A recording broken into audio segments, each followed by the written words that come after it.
Así que aquí están algunos de los conceptos básicos de nuestro marco cosmológico. Un idioma o código es un conjunto finito de símbolos llamados letras.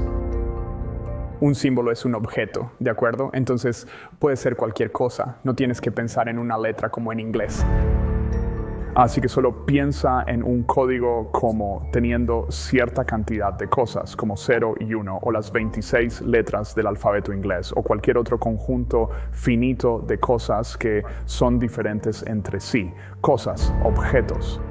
Y luego hay reglas en los lenguajes o códigos sobre cómo puedes arreglar esos objetos. Así que cómo los símbolos pueden ser interconectados. No tienen que ser, digo interconectados porque no tienen que estar escritos en una línea. Algunas cosas sí, como C++ o inglés, pero no todos los lenguajes simbólicos deben escribirse en una línea. Así que lo llamo una red. Entonces, estas reglas gobiernan cómo los símbolos pueden estar interconectados de manera jerárquica para expresar un significado emergente. Tal como las letras emergen para formar palabras, las cuales emergen para formar oraciones y luego párrafos, y así sucesivamente. Y finalmente, para definir un código o un lenguaje, debes tener dentro de las reglas libertad sintáctica que te dé dos o más maneras en que los símbolos y grupos de símbolos pueden ser interconectados. Entonces, en este sentido, la acción o expresión de un código o lenguaje es en sí misma emergente, ¿verdad? Siempre, ya sea un lenguaje de aves o un lenguaje de codificación computacional. Y evolutivo y jerárquico en el sentido de que la evolución es una jerarquía compleja donde las cosas más simples se combinan para formar cosas emergentes que son menos simples.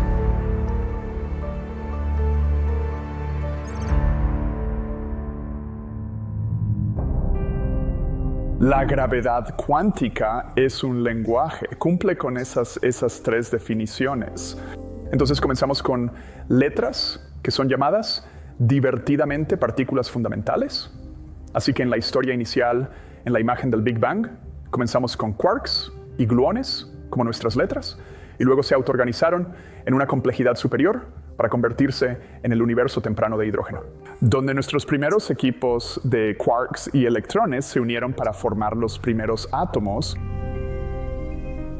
Así que el conjunto finito de símbolos o letras, partículas, se agrupan ahora en el universo temprano y luego esas letras se ordenaron de varias maneras de acuerdo con reglas muy estrictas de mecánica cuántica y gravedad y también con grados muy útiles de libertad sintáctica que son explicados por la mecánica cuántica.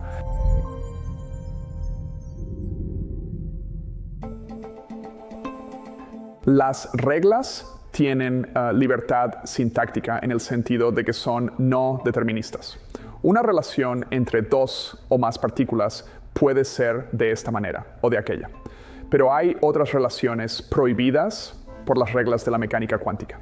El universo tiene una simetría rota o dirección del tiempo en forma de complejidad creciente. Partículas fundamentales como los electrones son las letras y luego se autoorganizan en átomos.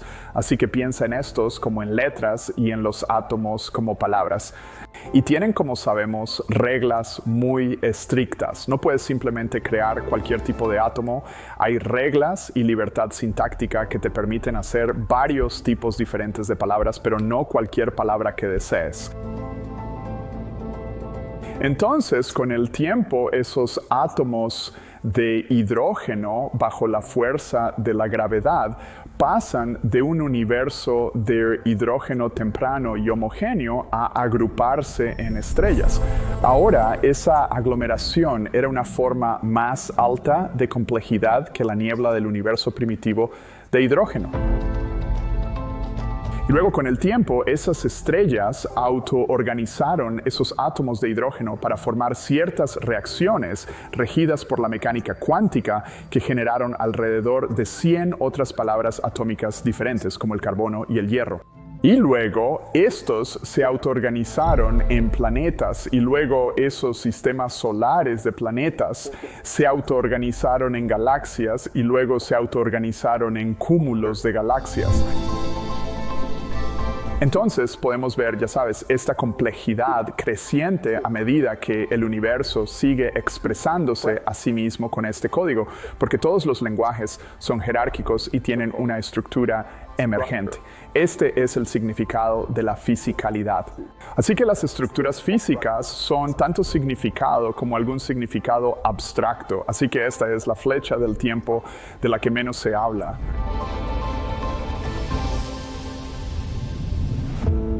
Entonces, eventualmente, esta autoorganización gravitacional produjo un entorno en al menos un planeta donde los átomos se organizaron en moléculas, capaces de codificar datos que gobiernan la secuenciación de microeventos termodinámico-cuánticos.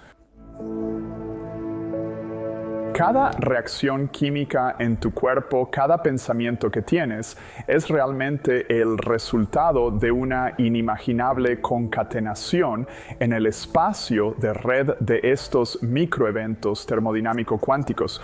Todo eso está codificado en este vasto código arquitectónico genético que tomó aproximadamente 4.000 millones de años para llegar a donde está, y luego eso llevó a la aparición de sistemas extremadamente complejos llamados organismos unicelulares. Y luego esas pequeñas formas de vida se diversificaron y autoorganizaron en ciudades de 37 billones de ciudadanos, donde ocurrió una división del trabajo para formar tu cuerpo y conciencia. Ahora, en el mismo sentido en que viven su vida, toman sus decisiones, huyen de toxinas, se reproducen, excretan, hacen sus pequeñas cosas de vida primitivas, no tienen idea de que estás allá arriba en la cima, ¿verdad? Eres capaz de conocerlos a través del proceso de ciencia microscópica y esas cosas.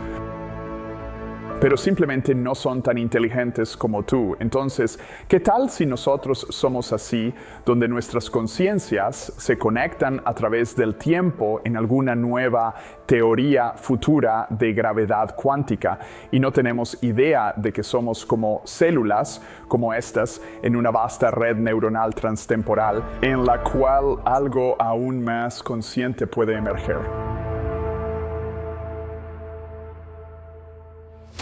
Este aumento direccional en la complejidad continúa como la forma en que las conciencias individuales se autoorganizan para formar sistemas colectivos como el comunismo, el capitalismo y los mercados de valores, ¿verdad?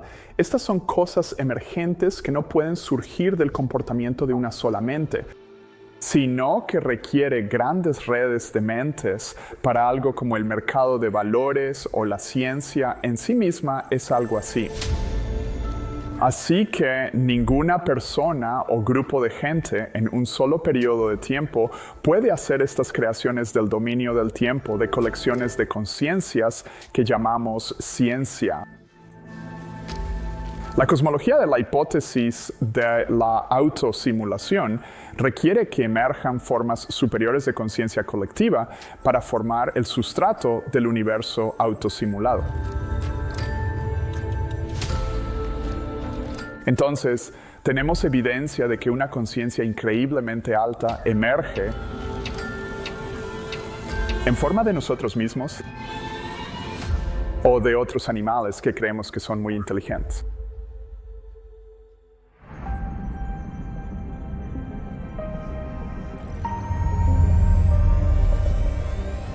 Entonces, aquí vemos toda la ciencia tal como la humanidad la conoce oficialmente.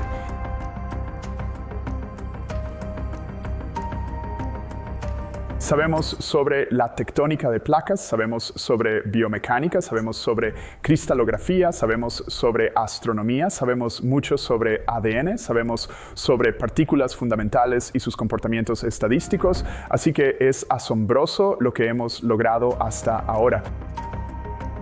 Pero la cosmología de la hipótesis de la autosimulación coloca dos sujetalibros sobre el conocimiento que tenemos en el medio. Y estos dos sujetalibros no son parte en absoluto del status quo de la ciencia.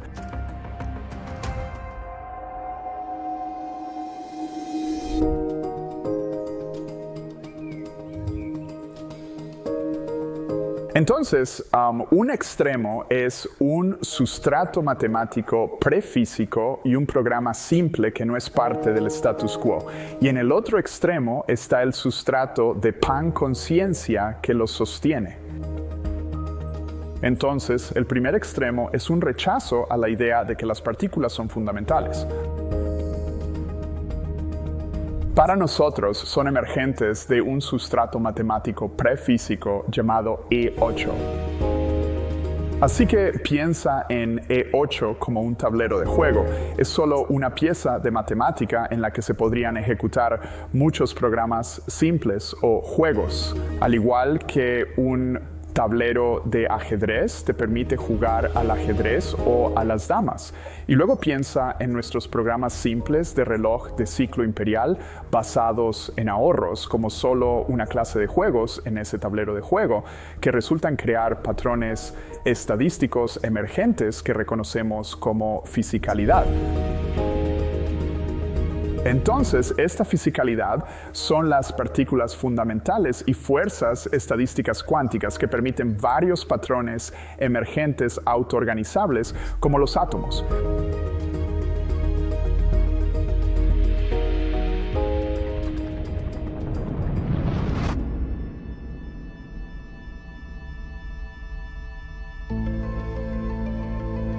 El otro extremo, tampoco parte de la física del status quo, es el sustrato emergente parecido a la mente, capaz de contener el tablero matemático y el programa simple que se ejecuta en este.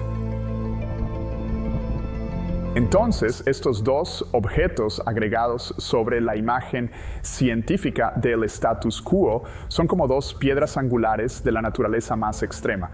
Uno está en la escala de Planck y es matemática pura prefísica, y el sustrato de panconciencia está a escala cosmológica y abarca todo el tiempo. Es asombroso imaginar cómo una conciencia emergente de esta magnitud podría evolucionar en el futuro. Pero es igualmente asombroso ver que la conciencia humana surgió de un plasma de quarks y gluones. Si la filosofía del tiempo lineal fuera cierta, no sería posible que el sustrato de la panconciencia sostuviera el tablero de juego, el sustrato matemático, para autoactualizar la realidad y por lo tanto a sí misma. Pero si la gravedad cuántica resulta ser inherentemente no local, se nos permitiría envolver la jerarquía lineal en un bucle dentro de un marco cosmológico lógicamente coherente.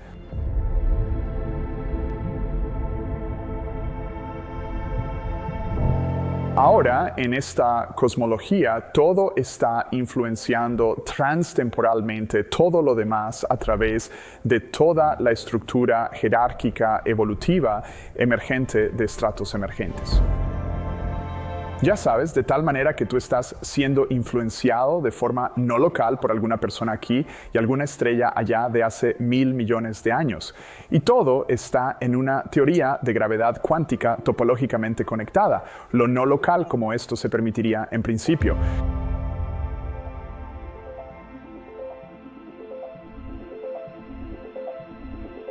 Así que al igual que es confuso visualizar 4 dimensiones en el espacio, es extraño imaginar un tipo de evolución temporal de 3 más 1 que es transtemporal.